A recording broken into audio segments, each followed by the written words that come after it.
ഇനി നമ്മൾ പഠിക്കാൻ പോകുന്ന ടോപ്പിക്ക് സെമി കണ്ടക്ടേഴ്സിനെ കുറിച്ചിട്ടാണ്. മൊഡ്യൂൾ 2 ഇലക്ട്രോസ്റ്റാറ്റിക്സിലുള്ള ടോപ്പിക്കാണ് അർദ്ധചാലകങ്ങൾ. അപ്പോൾ നമ്മുടെ വീട്ടിൽ എല്ലാവരുടെ കയ്യിലുണ്ടാവും എന്താ മൊബൈൽ ഫോൺ ഇല്ലാത്ത ആരും ഉണ്ടാവില്ല. മൊബൈൽ ഫോൺ, ലാപ്ടോപ്പ്, ഇതുപോലുള്ള എല്ലാ ഡിവൈസസും ഉണ്ടാവും. ആ ഡിവൈസൊക്കെ എന്തുകൊണ്ടാണ് ഉണ്ടാക്കിയിരിക്കുന്നത്?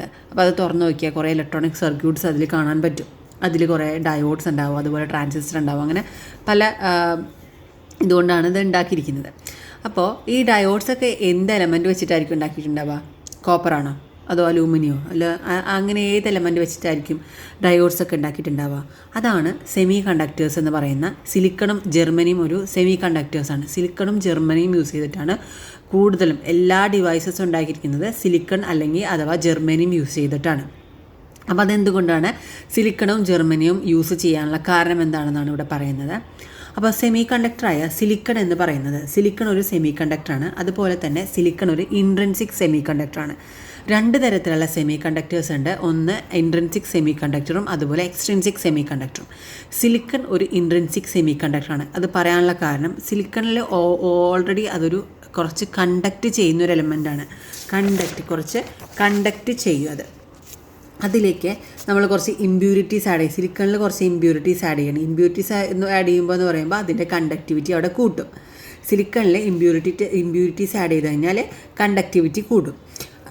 സിലിക്കൺ എന്ന് പറയുമ്പോൾ വാലൻസി നമുക്കറിയാം. സിലിക്കണിൻ്റെ വാലൻസി എന്ന് പറയുന്നത് സിലിക്കണിൻ്റെ വാലൻസിൽ 4 എണ്ണമാണുള്ളത്. അതുപോലെ ഇപ്പം അടുത്തടുത്ത് കുറേ സിലിക്കൺ ഇവിടെ കൊണ്ടുവന്ന് വെച്ചാൽ ഇത് തമ്മിൽ കോവാലൻ ബോണ്ട് ഉണ്ടാവും അല്ലേ? ഇത് തമ്മിൽ ഇങ്ങനെ കോവാലൻ ബോണ്ട് ഉണ്ടാവും. അവിടെ അതുപോലെ കുറച്ച് ഫ്രീ ഇലക്ട്രോൺസ് ഉണ്ടാവും. അപ്പോൾ ആ ഫ്രീ ഇലക്ട്രോൺസിലേക്ക് ഇതിങ്ങനെ മൂവ് ചെയ്ത്, അത് ഞാൻ കുറച്ചുകൂടി വിശദീകരിച്ച് പറഞ്ഞുതരാം. ഇതിങ്ങനെ മൂവ് ചെയ്തിട്ടാണ് ഇവിടെ എന്താണ് കണ്ടക്ടിവിറ്റി ഇവിടെ ഉണ്ടാകുന്നത്, കണ്ടക്ഷൻ ഇവിടെ നടക്കുന്നത്. കുറച്ച് ഇൻട്രിൻസിക് സെമി കണ്ടക്ടർ ആണെന്ന് പറയാനുള്ള കാരണം ഓൾറെഡി ഇത് കണ്ടക്ട് ചെയ്യുന്നത് കൊണ്ടാണ്. അതിലേക്ക് നമ്മൾ ഇമ്പ്യൂരിറ്റീസ് ആഡ് ചെയ്ത് കഴിഞ്ഞാൽ അത് കുറച്ചുകൂടി കണ്ടക്ടിവിറ്റി കൂടും. അപ്പോൾ അത്രയും കറണ്ട് മതി. ഇപ്പോൾ നമ്മുടെ ഡിവൈസ്, ഇപ്പോൾ ലാപ്ടോപ്പൊക്കെ യൂസ് ചെയ്യണമെങ്കിൽ അതിൽ വളരെ കുറച്ച് കറണ്ട് മതി. അപ്പോൾ സിലിക്കണൊക്കെ യൂസ് ചെയ്ത് കഴിഞ്ഞാൽ സിലിക്കണിൽ കുറച്ച് ഇമ്പ്യൂരിറ്റീസൊക്കെ ആഡ് ചെയ്ത് കഴിഞ്ഞാൽ അവിടെ കറണ്ട് അവിടെ പ്രൊഡ്യൂസ് ചെയ്യും. അപ്പോൾ അതിൽ നമ്മൾ ഫോസ്ഫറസ് ആണ് സിലിക്കണിൻ്റെ കൂടെ ഇമ്പ്യൂരിറ്റീസ് ആയിട്ട് ആഡ് ചെയ്യുന്നതെങ്കിൽ അത് എൻ ടൈപ്പ് സെമി കണ്ടക്ടർ എന്നാണ് പറയുക. അപ്പോൾ ഇത് ജസ്റ്റ് ഒന്ന് പറയുന്നുള്ളൂ. ഇതിന് എൻ ടൈപ്പ് എന്താണ്, പി ടൈപ്പ് എന്താണെന്ന് നമ്മൾ വിശദീകരിച്ച് പഠിക്കുന്നുണ്ട്. അപ്പോൾ സിലിക്കണിൽ ഫോസ്ഫറസ് ആഡ് ചെയ്ത് കഴിഞ്ഞാൽ അത് എൻ ടൈപ്പ് സെമി കണ്ടക്ടർ ആവും. അതുപോലെ തന്നെ സിലിക്കണിൽ ബോറോൺ ആണ് ആഡ് ചെയ്യുന്നതെങ്കിൽ അത് പി ടൈപ്പ് സെമി കണ്ടക്ടർ ആവും. ഓക്കെ, അപ്പോൾ പി ടൈപ്പ്, എൻ ടൈപ്പ് ഇതൊന്ന് ജസ്റ്റ് അറിഞ്ഞിരുന്നാൽ മതി. ഫോസ്ഫറസ് ആഡ് ചെയ്താൽ അതൊരു എൻ ടൈപ്പും, ബോറോൺ ആഡ് ചെയ്താൽ അത് പി ടൈപ്പ് സെമി കണ്ടക്ടർ ആവും. ഇനി എന്താണ് പി എൻ ജംഗ്ഷൻ ഡയോഡ് എന്ന് നോക്കാം. അപ്പോൾ പി എൻ ജംഗ്ഷൻ ഡയോഡ് നോക്കുന്നതിന് മുന്നേ തന്നെ സെമി കണ്ടക്ടർ എന്ന് പറഞ്ഞാൽ എന്താണ്? അത് ഓൾറെഡി കുറച്ച് കണ്ടക്ട് ചെയ്യുന്നുണ്ട്. അപ്പോൾ ഇൻസുലേറ്റേഴ്സ് എന്ന് പറഞ്ഞാൽ എന്താണ്? അവിടെ കണ്ടക്ഷൻ നടക്കുന്നില്ല, അവിടെ എന്താണ് കറണ്ടൊന്നും പാസ് ചെയ്യുന്നില്ല, കണ്ടക്ടിവിറ്റി ഇല്ല അതിനൊട്ടും. അപ്പോൾ അവിടെ കണ്ടക്ടിവിറ്റി ഇല്ല എന്ന് പറയുമ്പോൾ അതിൻ്റെ റെസിസ്റ്റിവിറ്റി പ്രതിരോധം അവിടെ വളരെ കൂടുതലായിരിക്കും അല്ലേ? അപ്പോൾ അതുപോലെ മെറ്റൽസ്, ഇൻസുലേറ്റർ, സെമി കണ്ടക്ടർ, ഈ 3 കാര്യങ്ങളാണ് നമുക്ക് പഠിക്കാനുള്ളത്. മെറ്റൽസ്, ലോഹങ്ങൾക്ക് എന്താണ്? വളരെ ഉയർന്ന ചാലകതയാണ്, കണ്ടക്ടിവിറ്റി വളരെ കൂടുതലാണ്. അതുപോലെ പദാർത്ഥങ്ങൾ അപ്പോൾ കണ്ടക്ടിവിറ്റി വളരെ ഉയർന്ന ചാലകത ഉള്ളതിന് എന്താണ്? വളരെ കുറഞ്ഞ പ്രതിരോധമായിരിക്കും. അവിടെ പ്രതിരോധം ഇല്ലാത്തത് കൊണ്ടാണല്ലോ ചാലകത കൂടുന്നത്. കണ്ടക്ടിവിറ്റി കൂടണമെങ്കിൽ റെസിസ്റ്റിവിറ്റി കുറഞ്ഞേ പറ്റും. അപ്പോൾ ലോഹങ്ങൾക്ക് എന്താണ്? കണ്ടക്ടിവിറ്റി വളരെ കുറവാണ്. ഇനി നമുക്കിതിവിടെ പഠിച്ചു വെക്കേണ്ട ഒരു കാര്യമുണ്ട്. ഈ ലോഹങ്ങളുടെ കണ്ടക്ടിവിറ്റി റേഞ്ച് എന്ന് പറയുന്നത് 10⁻² to 10⁸8 ആണ്. 10⁻² to 10⁸8 സീമൻ പെർ മീറ്റർ ആണ്. Siemens, SEIMEN, siemens per metre ആണ്. അപ്പോൾ നോക്കിയാൽ പ്രതിരോധം ഇവിടെ ഹൈ ചാലകതയാണ്. അപ്പോൾ അതിൻ്റെ റേഞ്ച് എന്ന് പറയുമ്പോൾ സിഗ്മയിലാണ് നമ്മൾ പറയുന്നത്. Conductivity range 10⁻² to 10⁸8 siemens per metre. അതിൻ്റെ ഒരു ഉദാഹരണമാണ് കോപ്പർ, അലൂമിനിയം, ഗോൾഡൊക്കെ അതിൻ്റെ ഒരു ഉദാഹരണമാണ്. ഇനി ഇൻസുലേറ്റേഴ്സ് എന്ന് പറയുമ്പോൾ എന്താണ്? ഇൻസുലേറ്ററുകളുടെ ഹൈ റെസിസ്റ്റിവിറ്റിയോടെ പ്രതിരോധം ഇൻസുലേറ്ററിൽ താഴ്ന്ന ചാലകതയുള്ള പദാർത്ഥങ്ങളാണ് ഉയർന്ന പ്രതിരോധകതയായിരിക്കും. അപ്പോൾ ഇൻസുലേറ്ററിന് എന്താണ്? പ്രതിരോധം വളരെ കൂടുതലായിരിക്കും. അതുകൊണ്ട് തന്നെ അതിൻ്റെ സീമൻ പെർ മീറ്റർ നോക്കി 10⁻⁻11 വളരെ കുറവായിരിക്കും അല്ലേ? -11 ഹൈ റെസിസ്റ്റിവിറ്റി ആയിരിക്കും. അതുപോലെ ലോ കണ്ടക്ടിവിറ്റി ആയിരിക്കും 10⁻⁻90. ഇതൊന്ന് ഓർത്ത് വെച്ചേക്കാം കേട്ടോ.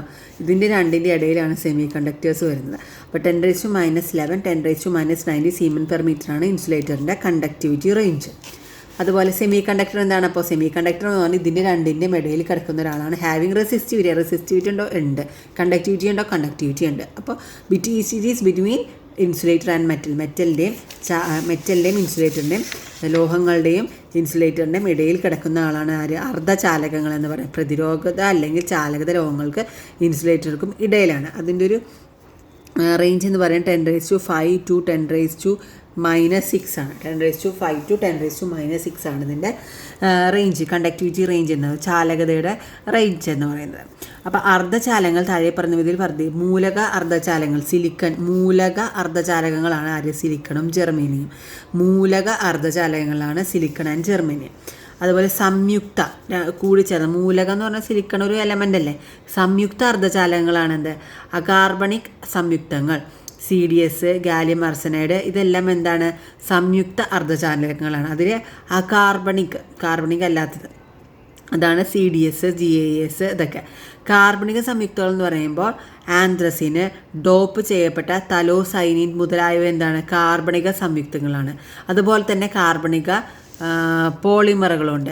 പോളിപ്രൊപ്പൽ, പോളി അനിലിൻ, പോളിതിയോഫിൻ, ഇതെല്ലാം എന്താണ്? സംയുക്ത അർദ്ധചാലകങ്ങളാണ്.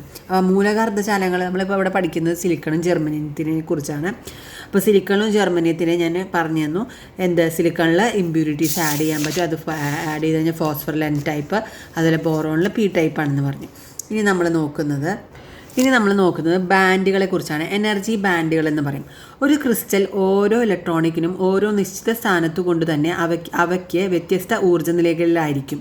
വ്യത്യസ്ത ഊർജ്ജ നിലകൾ ചേർന്ന് രൂപപ്പെടുന്ന തുടർച്ചയായ ഊർജ്ജ വിന്യാസമാണ് എനർജി ബാൻഡുകൾ എന്ന് പറയുന്നത്. അപ്പോൾ അതിൽ എന്തെങ്കിലും മനസ്സിലായോ ഇങ്ങനെ പറഞ്ഞപ്പോൾ? ഇല്ല. അപ്പോൾ അതിന് നമുക്ക് ഈ ബാൻഡ് തിയറി എന്താണെന്ന് ആദ്യം പഠിക്കണം. അത് പറഞ്ഞുതരാം. ഇപ്പോൾ ബാൻഡ് തിയറി എന്ന് പറയുമ്പോൾ ഇപ്പോൾ 2 സോഡിയം ആറ്റം എടുത്തു. ആ സോഡിയത്തിൻ്റെ വാലൻസിയിൽ ഒരു ഇലക്ട്രോൺ ഉണ്ട്. രണ്ടിലും ഓരോ ഇലക്ട്രോൺ വെച്ചിട്ടുണ്ട്. ഇതിൻ്റെ എനർജി ലെവൽ കാണിക്കാൻ വേണ്ടി ഒരു എനർജി ബാൻഡ് ഞാനിവിടെ വരച്ചിട്ടുണ്ട്. എനർജി ബാൻഡിൽ ഇതിലെന്താണ്? ഒരു സോഡിയത്തിൻ്റെ എനർജിയും ഇത് മറ്റേ സോഡിയത്തിൻ്റെ എനർജിയാണ്. ഇത് രണ്ടും തമ്മിൽ ഒരു ബന്ധമില്ല, വേറിട്ട് നിൽക്കുന്ന ഒരു സാധനമാണ് അല്ലേ. വേറിട്ട് നിൽക്കുന്ന 2 എലമെൻറ്റ് സോഡിയമാണ്. മീൻസ് സോഡിയമും ഈ സോഡിയം തമ്മിൽ ഒരു ബന്ധമില്ല, കുറച്ച് വിട്ട് നിൽക്കുന്നതാണ്. അതുകൊണ്ട് തന്നെ നമുക്ക് ഇവിടെ എന്താണ്? എനർജി ലെവലിൽ ഇത് രണ്ടും ഒരുമിച്ച് നിൽക്കുന്നതായിട്ട് കാണിക്കാം. പക്ഷേ പോളിസ് എക്സ്ക്ലൂഷൻ പ്രിൻസിപ്പിളിൽ എന്താ പറയുന്നത്? ഒരേ എലമെൻറ്റിൽ 2 ഇലക്ട്രോൺ സ്ഥിതി ചെയ്യാൻ പറ്റില്ല എന്ന് പറഞ്ഞു. 2 ഇലക്ട്രോണിന് ഒരേ എലമെൻറ്റിൽ 2 ഇലക്ട്രോണിന് സ്ഥിതി ചെയ്യാൻ പറ്റില്ല എന്ന്. പക്ഷേ ഇത് രണ്ടും തമ്മിലൊരു ബന്ധമില്ലാത്തതുകൊണ്ടാണ് ഇതിപ്പോൾ ഇങ്ങനെ വരയ്ക്കാൻ പറ്റിയത്. ഇനി 2 നൈട്രജൻ ആറ്റം അടുത്തടുത്ത് വരിക എന്ന് പറയുമ്പോൾ എന്താണ്? അപ്പോൾ ഇത് രണ്ടും വേറിട്ട് നിൽക്കുന്ന ഒരു കാലത്തിൽ എനിക്ക് വേണമെങ്കിൽ എനർജി ലെവൽ ഇങ്ങനെ വരയ്ക്കാം. ഇനി ഇതെല്ലാം ഒരു ക്രിസ്റ്റൽ സ്ട്രക്ചറിൽ വരികയെന്ന് വരിക, ഒരു ക്രിസ്റ്റൽ ആറ്റിസിൻ്റെ ഉള്ളിൽ വരികയാണ്. ക്രിസ്റ്റൽ ആറ്റിസിൻ്റെ ഉള്ളിൽ വരിക എന്ന് പറയുമ്പോൾ ഇതുപോലെ അടുത്തടുത്ത് വരും. അങ്ങനെ അടുത്ത് വരുമ്പോൾ നമുക്ക് പോളിസ് എക്സ്ക്ലൂഷൻ പ്രിൻസിപ്പിൾ നോക്കിയേ പറ്റൂ. അങ്ങനെ വരുമ്പോൾ ഒരിക്കലും ഇതിൻ്റെ എനർജി ലെവൽ ഇതുപോലെ ആയിരിക്കില്ല. രണ്ടിനും ഒരേ എനർജി ലെവൽ ഇവിടെ നിൽക്കാൻ പറ്റില്ല. അപ്പോൾ അതെങ്ങനെയായിരിക്കും? കുറേ എനർജി ലെവൽ ഇങ്ങനെ ഉണ്ടെങ്കിൽ ഇപ്പോൾ ഇത് ഇവിടെയും ഇപ്പോൾ അങ്ങനെ സെയിം എനർജി സ്റ്റേറ്റ് അല്ലെങ്കിൽ അതിലേക്ക് എനർജി ലെവലോ ചിലപ്പോൾ ഇതിൻ്റെ എനർജി ലെവൽ കുറച്ച് കൂട്ടും, ഇതിൻ്റെ ചിലപ്പോൾ കുറയ്ക്കും, അങ്ങനെ ആയിരിക്കും ഇതിനുണ്ടാവുക. അപ്പോൾ അങ്ങനെയാണെങ്കിൽ ഈ എനർജി ബാൻഡിൽ എങ്ങനെ വരും? ഒരെണ്ണം ഇവിടെ ഉണ്ടാവും, ഒരെണ്ണം മുകളിലായിരിക്കും. ഇതിങ്ങനെ തുടരെ ഒരു കണ്ടിന്യൂസ് ലെവലിലായിരിക്കും ഇത് കാണാൻ പറ്റുക അല്ലേ. പ്രാക്ടിക്കലി നമുക്ക് നോക്കുകയാണെങ്കിൽ ഇപ്പോൾ ഒരു സോഡിയത്തിൻ്റെ ഒരു സോളിഡ് ഫോം എടുക്കണമെങ്കിൽ കുറേ ഇതുപോലത്തെ സോഡിയം കുറേ ഉണ്ടാവും. അപ്പോൾ നമുക്ക് ചിന്തിക്കാൻ പറ്റാത്ത അത്ര ഇങ്ങനെ അടുത്തടുത്തായിരിക്കും ഇതിൻ്റെ ലെവൽ ഉണ്ടാവുക. അപ്പോൾ ഒരിക്കലും ഒരു ഇലക്ട്രോണിന് ഒരേ എനർജി ലെവലിൽ 2 ഇലക്ട്രോൺ ഒരേ എനർജിയിൽ നിൽക്കാൻ പറ്റില്ല. കാരണം പോളിസ് എക്സ്ക്ലൂഷൻ പ്രിൻസിപ്പിൾ പറഞ്ഞിട്ടുണ്ട് ഒരു എലമെൻറ്റിൽ 2 ഇലക്ട്രോണിന് സ്ഥിതി ചെയ്യാൻ പറ്റില്ല എന്ന്. അപ്പോൾ ഇതിങ്ങനെ അടുത്തടുത്തായിട്ട് ഫീൽ ചെയ്യും. നമുക്കിങ്ങനെ കുനുകുനുകുനുകുനെ കുറേ ഇങ്ങനെ അടുത്തടുത്തായിട്ടിരിക്കും. അപ്പോൾ കണ്ടിന്യൂസ് ആയിട്ട് ഇതിങ്ങനെ നമുക്കൊരു എനർജി ബാൻഡിൽ ഇങ്ങനെ ഒരു ലൈൻ പോലെയൊക്കെ തോന്നും, കുറേ ഉണ്ടാവും. അപ്പോൾ ഇതാണ് ബാൻഡുകൾ എന്ന് പറയുന്നത്. ബാൻഡ് തിയറി എന്ന് പറയുന്നത് ഇതാണ്. ഇനി ടൈപ്സ് ഓഫ് ബാൻഡ്. അപ്പോൾ നമുക്ക് ഏതാണ് പഠിക്കേണ്ടത്? കണ്ടക്ഷൻ ബാൻഡ്, അത് വാലൻസ് ബാൻഡ് എന്താണെന്ന് പഠിക്കാം. അപ്പോൾ ഇപ്പോൾ മനസ്സിലായി ഇതിലിവിടെ എന്താ പറയുന്നത്? ഒരു ക്രിസ്റ്റലിൽ ഒരേ ഇലക്ട്രോണിനും ഒരേ നിശ്ചിത സ്ഥാനമുള്ളത് കൊണ്ട് തന്നെ അവയ്ക്ക് വ്യത്യസ്ത ഊർജ്ജ നിലകളായിരിക്കും. ഊർജ്ജ നിലകൾ വ്യത്യസ്തമായിരിക്കും, കാരണം അവർക്ക് ഒരുമിച്ച് നിൽക്കാൻ സാധിക്കില്ല. വ്യത്യസ്ത ഊർജ്ജ നിലകൾ ചേർന്ന് രൂപപ്പെടുന്ന തുടർച്ചയായ ഊർജ്ജ വിന്യാസമാണ് എനർജി ബാൻഡുകൾ എന്ന് പറയുന്നത്. അപ്പോൾ ഇങ്ങനെ നിൽക്കുന്ന കുറേ അടുത്തടുത്ത് നിൽക്കുന്നതിനാണ് നമ്മൾ എന്ത് പറയുന്നത്? എനർജി ബാൻഡുകൾ എന്ന് പറഞ്ഞത്. അപ്പോൾ ഇതിപ്പോൾ മനസ്സിലായാലും ഇതെന്താണ് ഇവിടെ പറഞ്ഞതെന്ന്.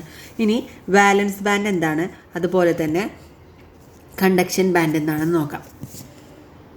അപ്പോൾ ഇത് വാലൻസ് ബാൻഡ്. ഇത് ഈ സോളിഡിൻ്റെ ഉള്ളിൽ തന്നെയുള്ള ഒരു കാര്യമായിട്ട്, ഇതിൻ്റെ ഉള്ളിൽ തന്നെയുള്ള ഒരു കാര്യമാണ് ഇതിങ്ങനെ വരച്ചിരിക്കുന്നത്. വാലൻസ് ബാൻഡ് അതുപോലെ കണ്ടക്ഷൻ ബാൻഡ് എന്ന് പറയും. ഇതിലെ വാലൻസ് ബാൻഡിൽ ഇവിടെ കുറേ ഇലക്ട്രോൺസ് ഇവിടെ ഇങ്ങനെ നിൽക്കുന്നുണ്ട്. അപ്പോൾ ഈ വാലൻസ് ബാൻഡിലെ ഇലക്ട്രോൺസ് ഒരിക്കലും കണ്ടക്ഷൻ ബാൻഡിലേക്ക് പോവില്ല. കാരണം ഇതിങ്ങനെ ബോണ്ടാണ്, ഒട്ടി പിടിച്ചിരിക്കുകയാണ്. അപ്പോൾ ഇവിടെ ഇലക്ട്രിക് ഫീൽഡ് അപ്ലൈ ചെയ്താലും ഈ വാലൻസ് ബാൻഡിലുള്ളത് എന്താണ്, കണ്ടക്ഷൻ ബാൻഡിലേക്ക് പോവില്ല. വാലൻസ് ബാൻഡിൽ ഇലക്ട്രോൺ ആറ്റമായിട്ട് ബോണ്ട് ചെയ്ത് നിൽക്കുന്നു. ഇലക്ട്രിക് ഫീൽഡ് അപ്ലൈ ചെയ്താലും വാലൻസ് ബാൻഡ് ഇലക്ട്രോൺ മൂവ് ചെയ്യില്ല. ബൗണ്ട് ഇലക്ട്രോൺസ് ആയിട്ട് ഒട്ടി നിൽക്കുന്ന ഇലക്ട്രോൺസ് ആണ് ഇവിടെ. അപ്പോൾ ബൗണ്ടഡ് ഇലക്ട്രോൺസ് ആണ്. അപ്പോൾ നോക്കിവിടെ ഒരു പദാർത്ഥത്തിലെ എല്ലാ വാലൻസ് ഇലക്ട്രോണുകളുടെയും ഊർജ്ജ നിലകൾ കൂടി ചേർന്നുണ്ടാകുന്ന എനർജി ബാൻഡാണിത്. ബാഹ്യമായ ഊർജം നൽകുന്നില്ലെങ്കിൽ ഒരു പദാർത്ഥത്തിലെ എല്ലാ വാലൻസ് ഇലക്ട്രോണുകളും വാലൻസ് ബാൻഡിൽ തന്നെ നിലനിൽക്കുന്നു. അപ്പോൾ വാലൻസ് ബാൻഡിൽ തന്നെ അത് നിലനിൽക്കുന്നു എന്നാണ് പറയുന്നത്. അപ്പോൾ ഇതാണ് വാലൻസ് ബാൻഡ്. ഇനി കണ്ടക്ഷൻ ബാൻഡ്. കണ്ടക്ഷൻ ബാൻഡ് എന്ന് പറയുമ്പോൾ കണ്ടക്ഷൻ ബാൻഡിൽ കുറച്ച് ഇലക്ട്രോൺസ് ഇങ്ങനെ ഉണ്ടാവും. ഇതുപോലെ കുറച്ച് ഇലക്ട്രോൺസ് ഇവിടെ ഉണ്ടാവും. അപ്പോൾ കണ്ടക്ഷൻ ബാൻഡ് എന്നതിൻ്റെ കുറച്ചും കൂടി വാലൻസ് ബാൻഡിന് കുറച്ചും കൂടി മുകളിലായിരിക്കും. കാരണം കണ്ടക്ഷൻ ബാൻഡിന് കുറച്ചും കൂടി എനർജി കൂടുതലായിരിക്കും. ഇതിലുള്ള ഇലക്ട്രോൺസിൻ്റെ പ്രത്യേകത എന്താണ്? ഇതുപോലെ ഇങ്ങനെ എന്താ പറയുക, ഇങ്ങനെ ബൗണ്ട് ചെയ്ത് നിൽക്കുമല്ല. ഇവിടെ ഇങ്ങനെ ഇപ്പോൾ അത് സോഡിയത്തിൻ്റെ എടുക്കുവാണെങ്കിൽ ഇവിടെ ഇങ്ങനെ ബൗണ്ട് ചെയ്ത് ഇവിടെ നിൽക്കുമല്ല സോഡിയത്തിനെ പോലെ. ഇതിപ്പോൾ ഇങ്ങനെ പിടിച്ച് നിൽക്കുമല്ല. ഈ വാലൻസ് ബാൻഡിലുള്ള പോലെ ഇങ്ങനെ ഒട്ടി നിൽക്കുമല്ല. ഇത് കുറച്ചും കൂടി ഫ്രീ ആയിട്ടായിരിക്കും നിൽക്കുന്നുണ്ടാവുക. ഈ കണ്ടക്ഷൻ ബാൻഡിലുള്ളത് കുറച്ചും കൂടി ഫ്രീ ആയിട്ടായിരിക്കും, കുറച്ചും കൂടി ഗ്യാപ്പ് ഉണ്ടാകും, കുറച്ചും കൂടി പുറത്തായിരിക്കും ഇത് നിൽക്കുന്നുണ്ടാവുക. അപ്പോൾ അതിനാണ് നമ്മളെന്ത് ഫ്രീ ഇലക്ട്രോൺസ്, നമ്മൾ ഫിസിക്സിലും കെമിസ്ട്രിയിൽ ഇത് പഠിച്ചിട്ടുണ്ടാവും അല്ലേ. ഫ്രീ ഇലക്ട്രോൺസ് എന്നാണ് ഇതിന് പറയുക. കുറച്ചും കൂടി വിട്ടിട്ടായിരിക്കും നിൽക്കുക. അപ്പോൾ നമ്മളിവിടെ ഒരു ഇലക്ട്രിക് ഫീൽഡ് അപ്ലൈ ചെയ്യുകയാണെങ്കിലോ, ഇലക്ട്രിക് ഫീൽഡ് അപ്ലൈ ചെയ്താൽ ഇതങ്ങോട്ട് വിട്ടുപോകും. പക്ഷേ വാലൻസ് ബാൻഡിൽ എങ്ങനെയാണ്? വാലൻസ് ബാൻഡിൽ ഇലക്ട്രിക് ഫീൽഡ് അപ്ലൈ ചെയ്താലും എന്താ അവിടെ തന്നെ ഇങ്ങനെ ബൗണ്ട് ചെയ്ത് നിൽക്കും. കണ്ടക്ഷൻ ബാൻഡിലുള്ളത് കുറച്ചും കൂടി വിട്ട് നിൽക്കുന്നത് കാരണം, അത് ഫ്രീ ഇലക്ട്രോണായി നിൽക്കുന്നത് കാരണം അവിടെ ഇലക്ട്രിക് ഫീൽഡ് അപ്ലൈ ചെയ്യുമ്പോൾ അതങ്ങോട്ട് പോകും. അപ്പോൾ കണ്ടക്ഷൻ ബാൻഡിലുള്ള ഇലക്ട്രോണിൻ്റെ പ്രത്യേകത എന്താണ്? അവർ ഫ്രീ ഇലക്ട്രോൺസ് ആയിരിക്കും. എന്താണ്? ഫ്രീ ഇലക്ട്രോൺസ് ആയിരിക്കും. അവർ കണ്ടക്ട് ചെയ്യും അല്ലേ. ഇതിലെന്താണ്? ബൗണ്ട് ഇലക്ട്രോൺസ് ആയിരിക്കും, കണ്ടക്ട് ചെയ്യില്ല. അപ്പോൾ ഇതിൽ രണ്ട് ടേമും കൂടി പഠിക്കാണ്ട് EC എന്ന് പറയും. EC എന്ന് പറയുമ്പോൾ ലോവസ്റ്റ് ലെവൽ ഓഫ് കണ്ടക്ഷൻ ബാൻഡാണ്. ഇതിൻ്റെ ലോവസ്റ്റ് ലെവൽ ഓഫ് കണ്ടക്ഷൻ ബാൻഡാണ് EC എന്ന് പറയുന്നത്. വാലൻസ് ബാൻഡിൻ്റെ ഹയസ്റ്റ് ലെവലിലുള്ളതിനാണ് EV എന്ന് പറയുന്നത്. ഹയസ്റ്റ് ലെവൽ ഓഫ് വാലൻസ് ബാൻഡിനെയാണ് നമ്മൾ EV എന്ന് പറയുന്നത്. അപ്പോൾ നമുക്ക് ഇനി അടുത്ത് നോക്കാൻ പോകുന്നത് ഈ ചാലകതയിലും അതുപോലെ ഇൻസുലേറ്റർ, സെമി കണ്ടക്ടറിലൊക്കെ കണ്ടക്ഷൻ ബാൻഡും വാലൻസ് ബാൻഡും എങ്ങനെയായിരിക്കും എന്നാണ് നോക്കുന്നത്. ഇനി അതിൽ ചാലകതയിൽ തന്നെ ചാലകതയല്ല, ലോഹങ്ങളിൽ തന്നെ എന്താണ് കേസ് 1ഉം കേസ് 2 ആയിട്ട് എടുത്തിട്ടുണ്ട്. ഇതിൽ നോക്കിയേ, കണ്ടക്ഷൻ ബാൻഡും വാലൻസ് ബാൻഡും എന്താണ് ഓവർലാപ്പ് ചെയ്തിട്ടാണ് നിൽക്കുന്നത് അല്ലേ. കണ്ടക്ഷൻ ബാൻഡും വാലൻസ് ബാൻഡും ഓവർലാപ്പ് ചെയ്തിരിക്കുന്നു. ഇതിനൊരു എക്സാമ്പിളാണ് ഈ മാഗ്നീഷ്യം, അലൂമിനിയം എന്ന് പറയുന്നത്. അപ്പോൾ ഇവിടെ എന്താ ഒരു പ്രത്യേകത? ഇവിടെ വാലൻസ് ബാൻഡിലുള്ള ഈ ഇലക്ട്രോൺസിന് കുറച്ച് എനർജി കിട്ടിയാൽ തന്നെ എന്ത് ചെയ്യും? കുറച്ച് എനർജി കിട്ടിയാൽ തന്നെ ഇത് എങ്ങോട്ട് മൂവ് ചെയ്യും? കണ്ടക്ഷൻ ബാൻഡിലേക്ക് ഇത് മൂവ് ചെയ്യും.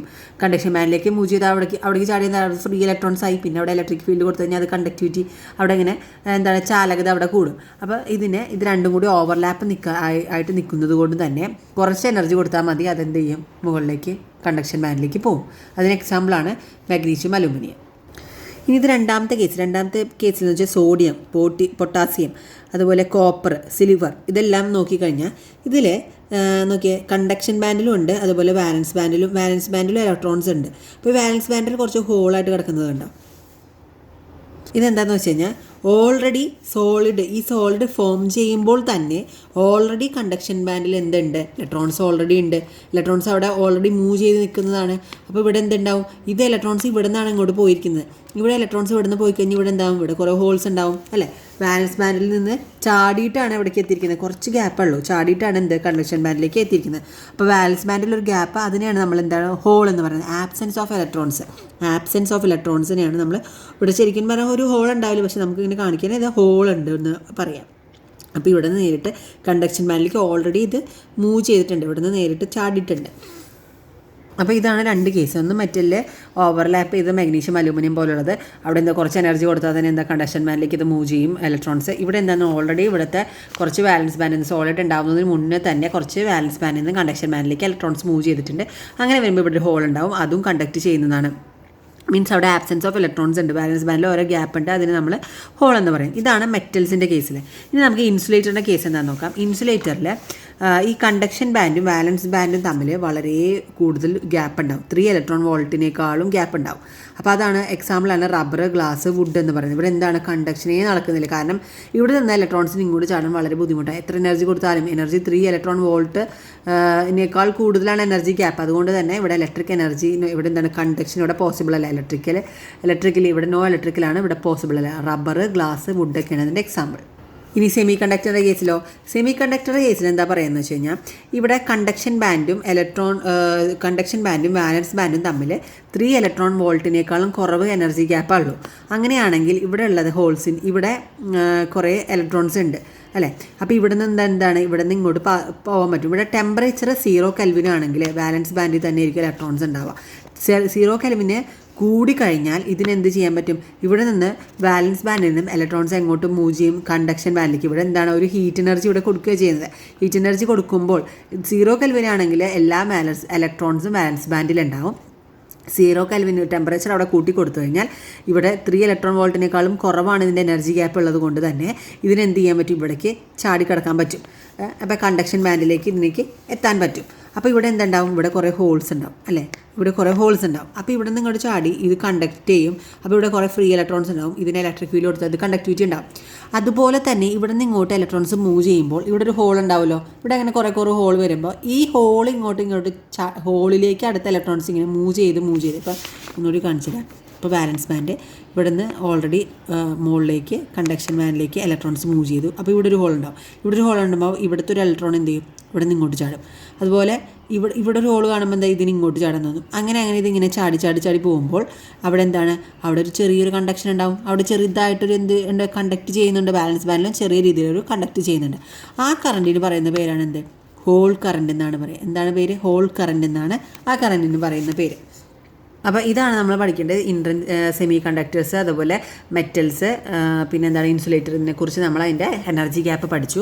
ഇനി നമ്മൾ അടുത്തതായിട്ട് പഠിക്കുന്നത് ഇൻട്രൻസിക് അർദ്ധചാലകങ്ങളും അതുപോലെ എക്സ്ട്രിൻസിക് അർദ്ധചാലകങ്ങളാണ്. ഇൻട്രൻസിക് അർദ്ധചാലകങ്ങൾ എന്ന് പറയുന്നതാണ് ജന്മന അവർ ഇൻട്രൻസിക് ആണ് കേട്ടോ.